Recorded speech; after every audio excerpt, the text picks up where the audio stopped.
All right, so now we're going to talk about the effects of climate change.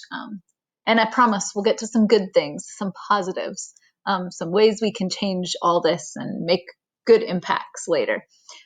So in 2003, a severe heat wave in Europe killed 35,000 people. And this is not completely unheard of. It would affect Europe more than the US because a lot of the US is air conditioned.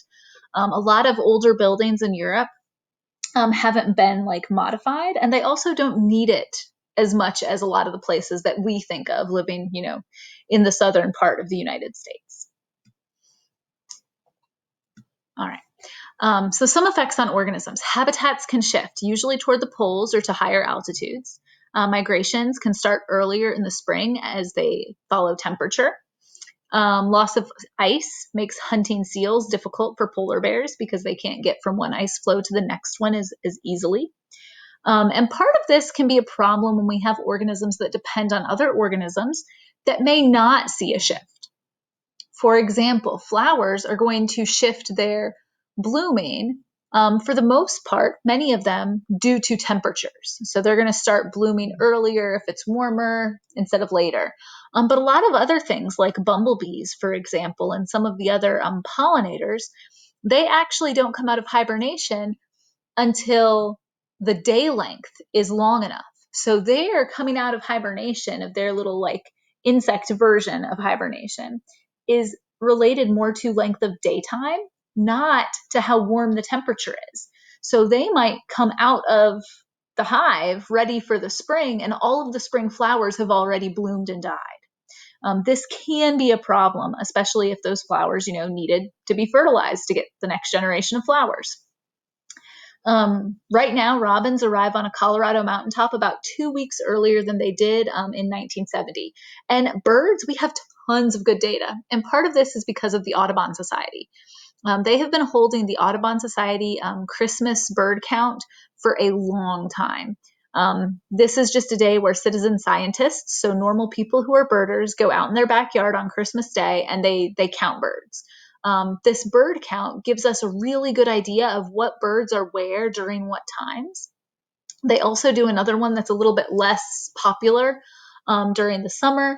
But because birders have like this one big organization, the Audubon Society, we have a lot of good data about birds.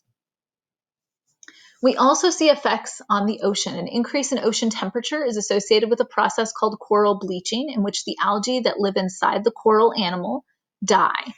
Without the algae, the coral turn white. They don't have the color from the algae, and they can't survive. Coral can't eat enough food by themselves to survive. There's just not enough in the nice clean water of the coral reef. They rely on basically farming those algae in order to get enough food to survive. Also, as we are changing temperatures, we are getting more CO2 in the atmosphere. That CO2 can be absorbed by the ocean water, and when the CO2 is absorbed by the ocean water, it makes the ocean water more acidic. So that changes our ocean acidity, resulting in an increase in dissolved carbon dioxide. It can harm organisms.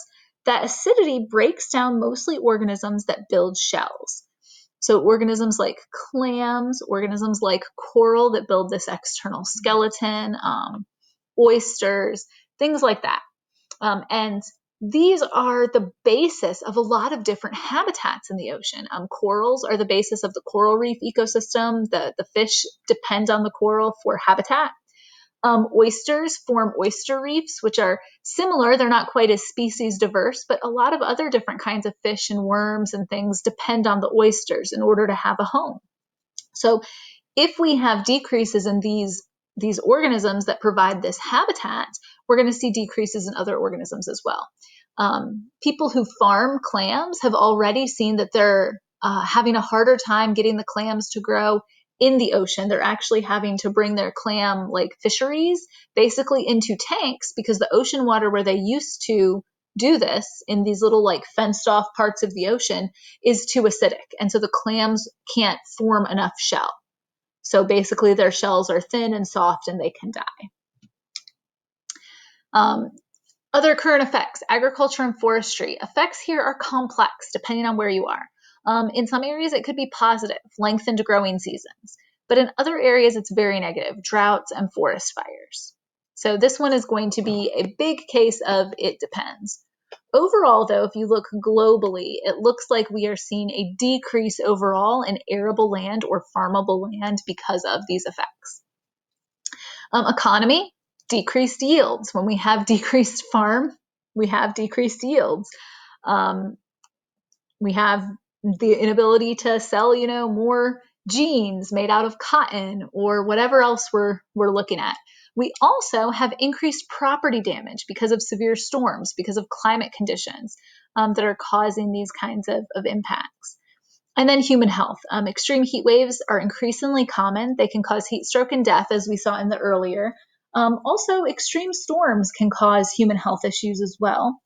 We also are seeing spreads of some diseases that can be affected by temperatures as well. So Zika, for example, is spread by mosquitoes.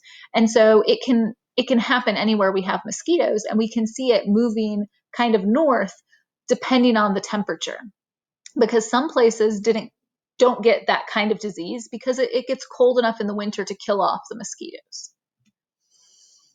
Future effects. Warmer temperatures can promote spread of diseases transmitted from animals to people, things like Lyme disease from ticks.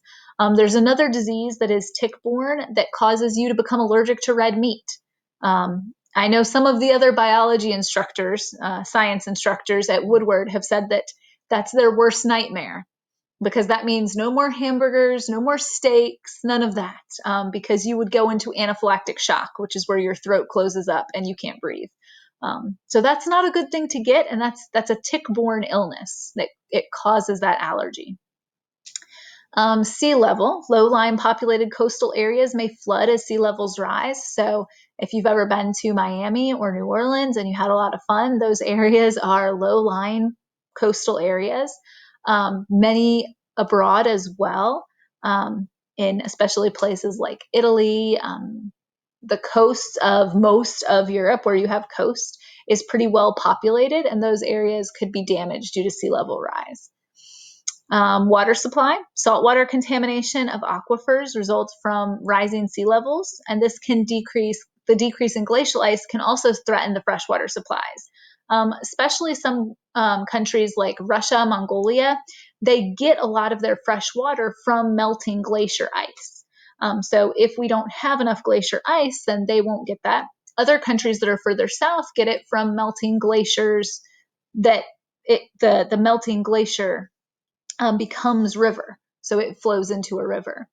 Saltwater contamination of the aquifers is already happening along the East Coast in the US, where we're seeing saltwater intrusion in areas that are high populated. And in the US, 53% of the population lives in what we would consider coastal areas. So that's more than half of us. I mean, not that much more than half of the US, but a lot of us. Now, part of that is because we have several major cities that are coastal areas, New York and LA.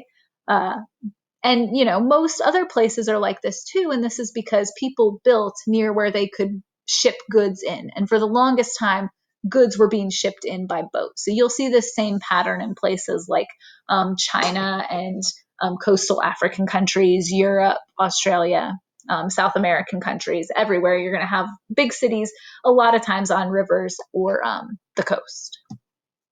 All right. I thought that was it. So next time we're going to go into kind of the more positives of how we can change all this. We've kind of talked about all the negatives today, but next time is how are we going to stop some of those negatives from happening?